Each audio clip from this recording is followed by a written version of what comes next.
वज़ीर आला Punjab green tractor scheme के तहत जिला खानेवाल में ग्रीन ट्रैक्टर्स की फराहमी शुरू कर दी गई। महकमा ज़राअत तौसी के ज़रिए एहतमाम जिला काउंसिल हॉल में ग्रीन ट्रैक्टर स्कीम की तकरीब मुनक्किद की गई।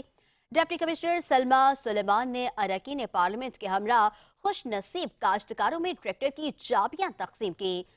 जिला खानेवाल में ग्रीन ट्रैक्टर स्कीम के पहले मरहले में 323 खुश नसीब काश्तकार अहल करार पाए।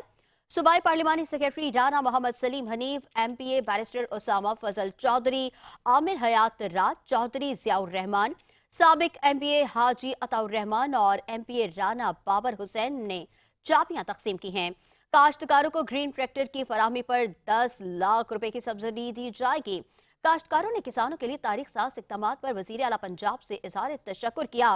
पार्लिमानी secretary communication and works Rana Mohammad Saleem Hanif ने तकरीब से खिताब करते हुए कहा कि वज़ीर आला पंजाब मरियम नवाज शरीफ ज़राअत की तरक्की के लिए कोशां हैं।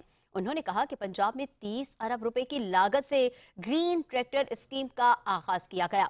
डिप्टी कमिश्नर ने खिताब करते हुए कहा कि जिला इंतजामिया हुकूमत पंजाब के किसान दोस्त इक़दामात के समरात निचली सतह तक पहुंचाएगी।